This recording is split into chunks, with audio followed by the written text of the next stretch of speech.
6.8 na nakalagay dito nga sa 2010 na SANN 6.8. So pagdating ng 2010, ang linagay, diniklara na 2010, pero hindi linagay 14.5, kung hindi 6.8. Hindi po nilagay yung acquisition cost at Yung fair market value. Doon po sa fair market value naman, hindi po nilagay yung tamang fair market value. So yung pinapakita ni Senator Recto, ang sinasabi niya, zonal Yes, Your Honor. valuation. But under the guidelines, if I may explain, Your Honor. Teka muna. Apo. Ang zonal valuation, nakalagay dito 6.8. Yun ang diniklara. Pero ang nakalagay sa column, fair market value. Opo.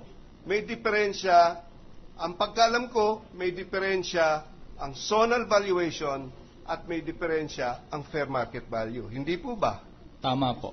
Tama. Ang diferensya nun, yung zonal, ay analistahan ng presyo na binibigay ng BIR sa isang property para pag-compute ng mga capital gains tax. Hindi po ba? Tama po. So, hindi pa rin akma na yung zonal ay hindi fair market value. Hindi po ba? Tama po. Ano bang ebidensya ng fair market value?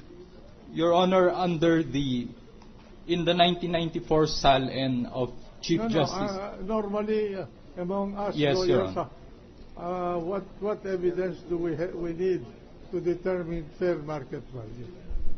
Your Honor, as defined in the guidelines, it means actual value, that is the fair value of the property as between one who wants to purchase it and one who wants to sell it. So actually, kaya po namin tinatanong yung testigo tungkol sa normal selling price because we believe that this is a consideration in determining the actual fair market value. We have to know the price at which Mega World is normally willing to sell the property.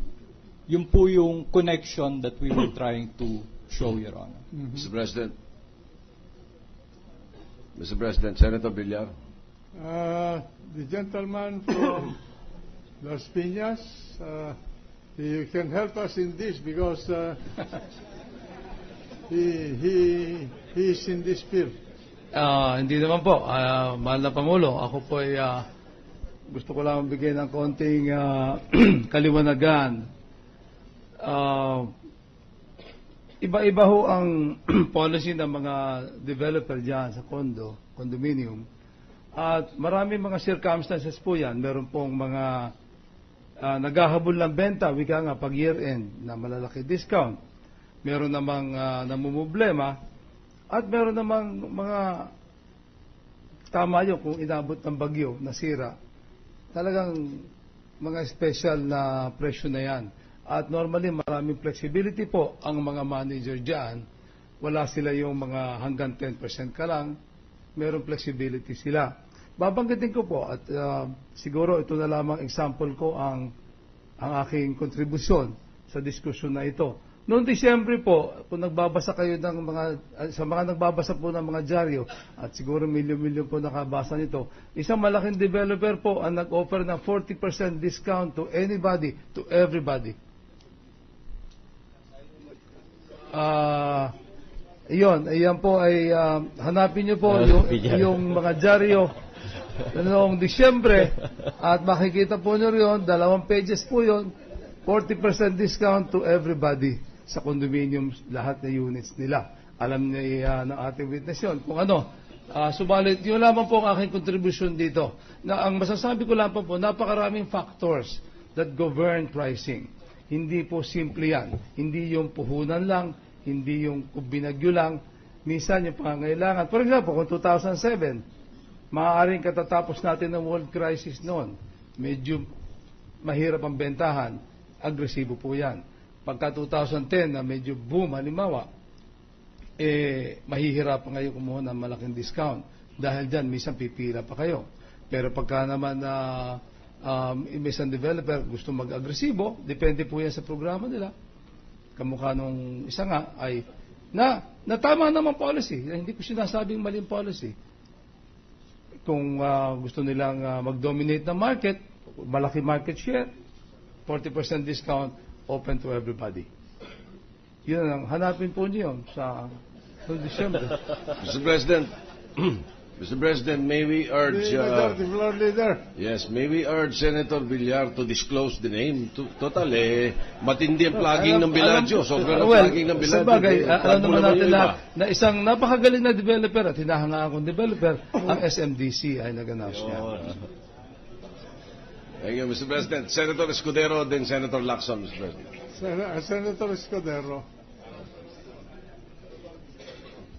Mr. President, before I ask a couple of questions of the witness, may I raise a procedural matter? Mr. President, earlier, Senators Osmeña and Pangilinan asked that a subpoena be issued or documents to be produced by the witness. Mr. President, unlike a congressional or Senate inquiry, the parties should be the ones to ask for it, because otherwise, how would we be able to identify this document and how would this be offered as proof later on after the trial? So perhaps the prosecution should take this in advisement if they will consider the request for the issuance of a subpoena, because I doubt if the court can ask for the issuance of a subpoena sans a request by the parties. With the indulgence of the court, the members of the court, ours is to receive the evidence from the prosecution and as well as from the defense. So that's why I asked the question whether the witness, being a witness of the prosecution, would voluntarily submit the requested document. Now, if he will not, then of course we will issue the subpoena upon request of the interested party. We are not supposed to produce evidence for either side. Thank you, Mr. President, for that clarification. Unless of course, a member of this court would like to satisfy himself that to test the credibility of the witness, that is for his personal use. And in my opinion, there's no prohibition in the rules for him to request that a compulsory process be issued. For his the gentleman from Pampanga. Yes, with the permission of the gentleman who has the floor. Yes, with the permission of Senator I yield, Mr. President. Well, I think the good presiding officer already manifested that at some point the senator judges may, and so therefore I will submit to the and concur with the observation. A member of the court has requested that a compulsory process be issued against the witness, and that is a request by a member of this court. The presiding officer has to respect it, because he might want to use it for his information or for purposes of challenging, confronting the witness to whom a question was addressed by him. So we will allow the witness to produce the required document by the distinguished senator from Cebu, and if he does not, then upon his request, the presiding officer will be compelled to pro forma issue the compulsory process. And Mr. President, just one more point. We also requested for the engineer's report. Apart from the request of Senator Osmeña, this representation likewise requested that the engineer's report be submitted. Engineer's report? As to the damage to that unit. To whom shall we address that? Actually the witness earlier manifested that he will try and secure that report. Do you know the engineer's report? Do you know, are you part of the engineering department of Megaworld? No, sir, I am not. So who will be in possession? I will make some inquiries, sir. Who will be in possession of engineering report on any question regarding the structure, damage, or deficiency in the structure